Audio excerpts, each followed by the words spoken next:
Oh, mga kabising. Nagulat ako, bumili tinakbo ah. Opo, mga kabising.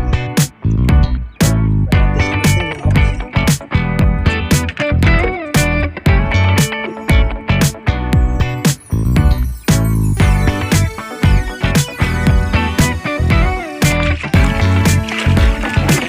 Yan. Ayan, update lang tayo mga kabising dito sa Manila Bay. Tabing dagat.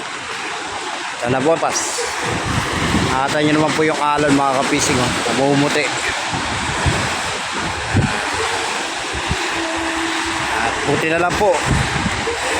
Ganito lang po yung nangyari. Yung bagyo ay lumagpas.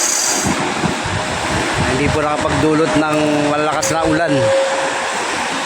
Dito po sa amin, ano lang, paambon-ambon.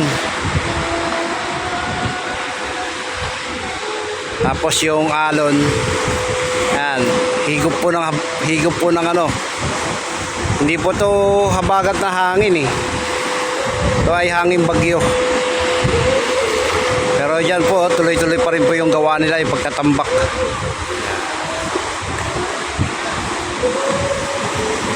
Nakita nyo po yan, oh. Yan po yung ginagawang highway in Manila Bay. Para po sa ginagawa pong ano, airport sa Bulacan. Sayang nga po, hindi pa inaabot yung lugar namin eh, para katulad po dun, no? Wala ganong alon. Dahil cover na po siya ng tambak dyan.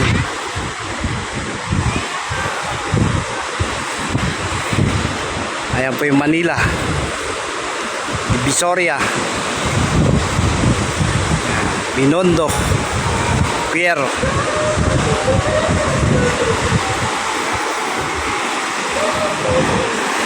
Yun no. Dito po namumuti talaga kasi wala pang harang eh. Hindi katulad po doon no. Cover na.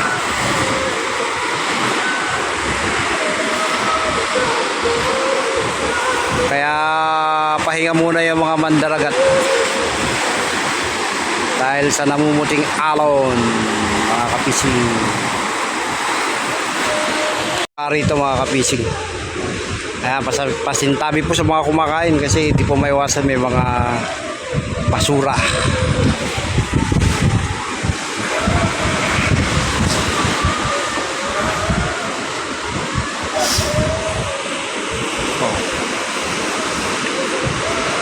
Ito po yung ginawang prisa. Hindi pa po natatapos mga kabising. Ay, inabot na po ng bagyo. Pero tuloy-tuloy naman po yung gawa. Yung mga bundok hindi makita. Tulad po ng bundok ng Bataan. No? Sarado. Update lang po ito mga kapising dito po sa Manila Bay area, Nabotas. Ngayon po biglang lumakas ang alon. Ganun naman po talaga nangyayari kung kailan palabas na yung bagyo. Saka po hinihila yung habagat. Kaya nakakaroon po ng alon.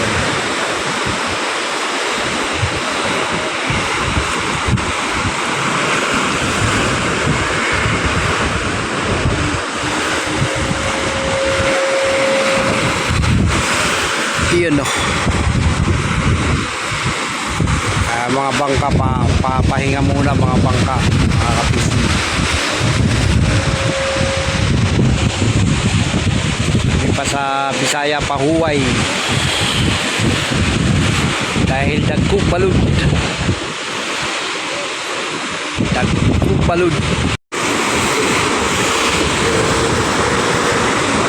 Kaya wala muna tayo sa Lamangan mga kapising. Andito tayo sa may tabing dagat lang sa amin.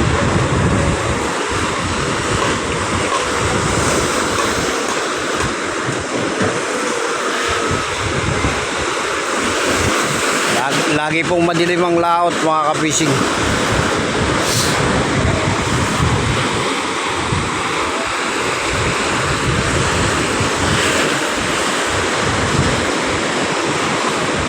ganito po kalalaki na yung alon, kahit malalaking bangka, hindi na po lumalaot.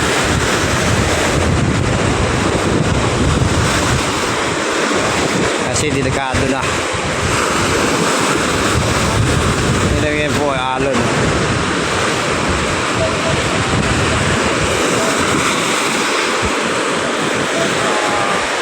Taon-taon po talagang ganito rito. Basta pagpanahon na po ng habagat.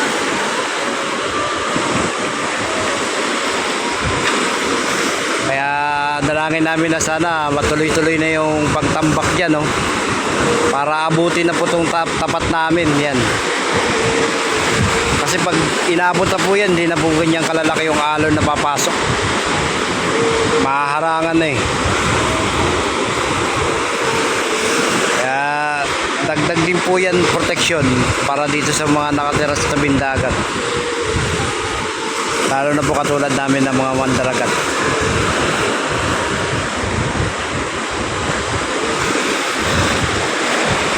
Iinam na po ano rito, bangus, tilapia, hipon, alamang. Kasi magkakaroon na yan ng ano eh, parang palaisdaan eh. Dito sa loob.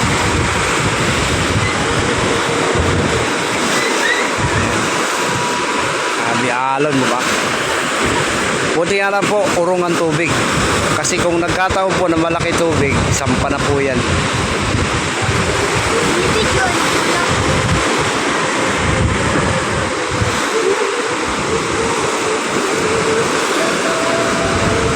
Mabo yung ating ano, nabasa.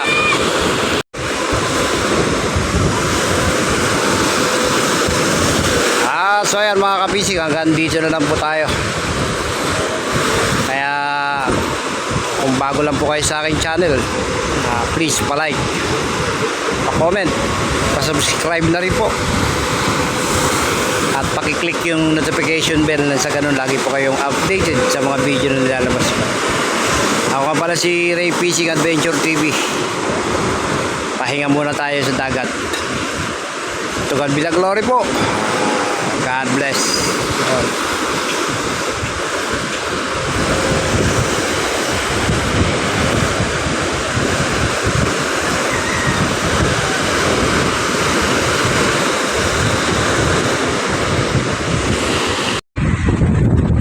So ayan, magandang hapon mga kapising. Dito ulit tayo sa tabing dagat. Kasi pag umaga hindi ka makakapunta rito.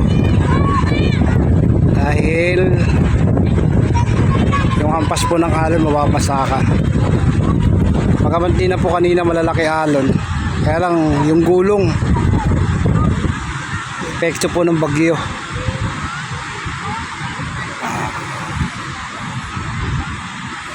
Yan, hindi stop operation muna sila, walang gumagawa ngayon dahil po sa nakaraang bagyo. Tsaka medyo may alon pa mga kapising. Mahaba-haba na yan, tambak na yan kung tutusin.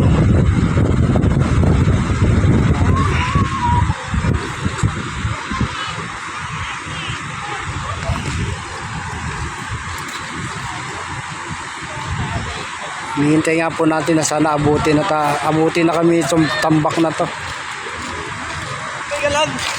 Ray Fishing Adventure. Shout out.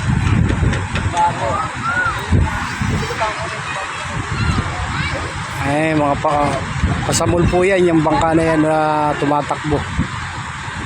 Nananakbo at saka meron pa po rito dalawa. Ayan, kulay green at saka kulay dilaw. Ayan. Mga lalabas po yan. Pati yung isang bangkaron na sa gilid ng bato.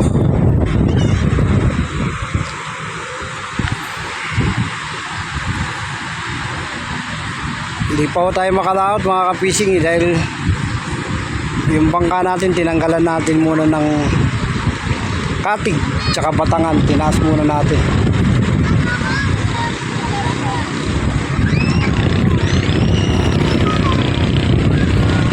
Ayan po yung araw, papalubog na. Pero mataas pa naman po. Ay mga bangkang pangalamang mga kapising.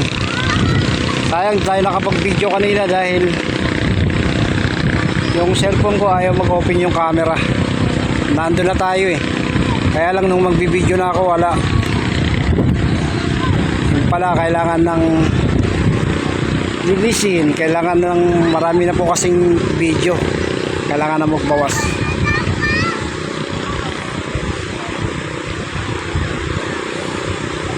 Yung bataan po ayan oh, hindi ganong maaninag.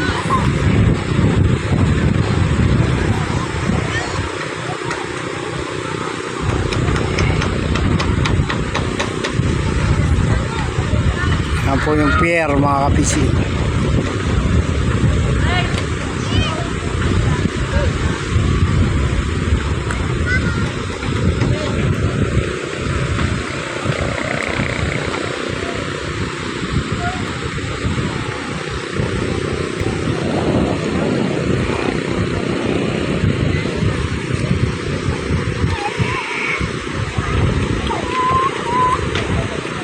Sayang hindi natin nakita kanina kung may mga huli mga pang-alamang mga fishing.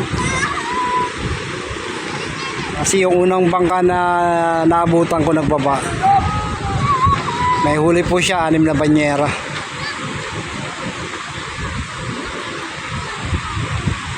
Ayan, baba tayo mga fishing dun. Tingnan po natin yung ayan, palubog na naman po yung araw mga ka-fishing.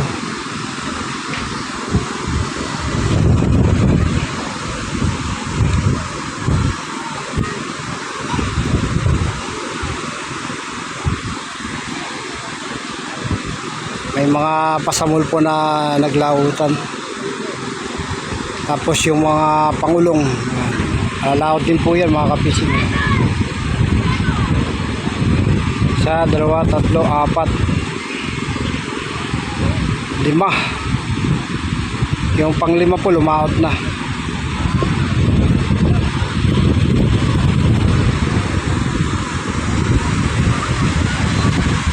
Yung araw tago na.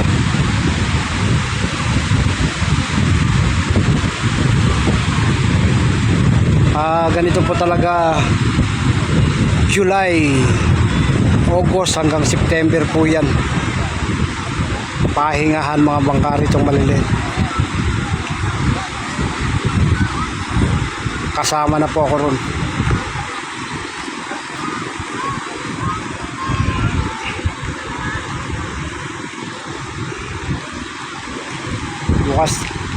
Bukas po try tayo sa pang-alamang. Kasi may mga bangka po na hindi pumasok. Kasi pag pumasok po sila, hindi po sila makakalaot bukas.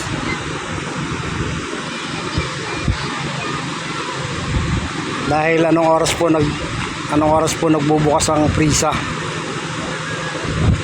Makukulong po sila sa loob.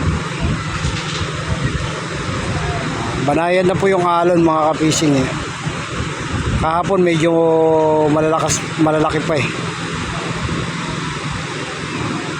Dahil mga barko dyan sa laot mga ka-fishing.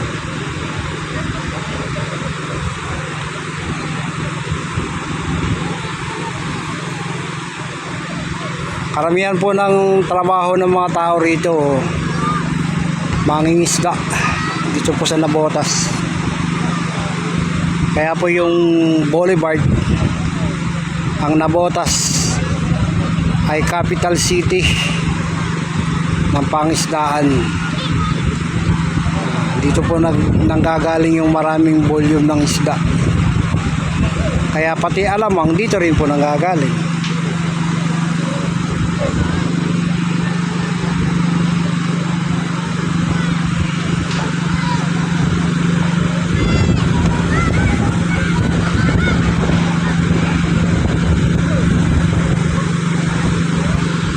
Kaya pag nagawa na po yung highway dito, safe na po sa alon tong lugar na to, yung lugar namin.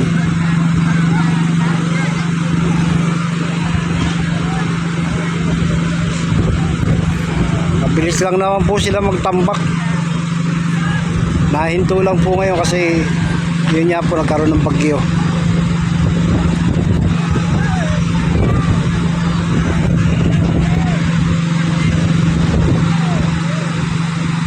Ayan po yung bangkang yan, tawagin po yan pasamul.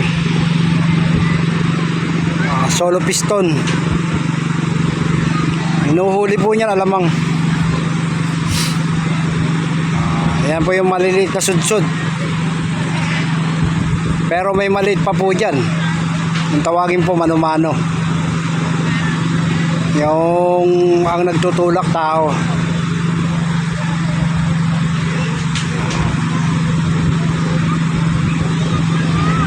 Apat na klase po kasi yan eh, yung sudsud. May maliit, may medyo maliit, may malaki, at may pinakamalaki. Ito pa po isa mga kapising. Oh.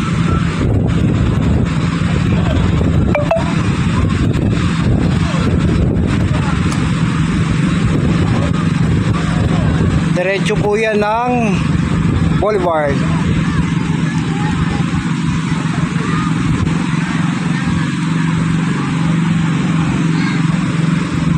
Bali mamamalakaya po yan bandang pier.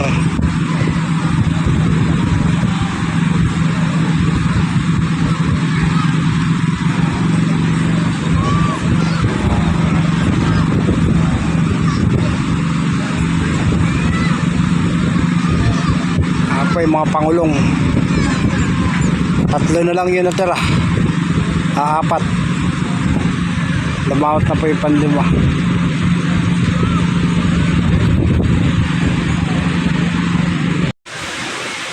So ayan mga kapising, malapit na pong lumubog yung araw.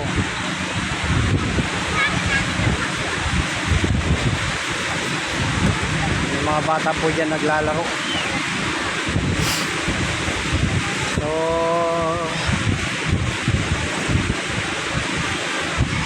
dito muna tayo pa presko. Medyo malakas po kasi ngayon ang hangin dito mga kapis.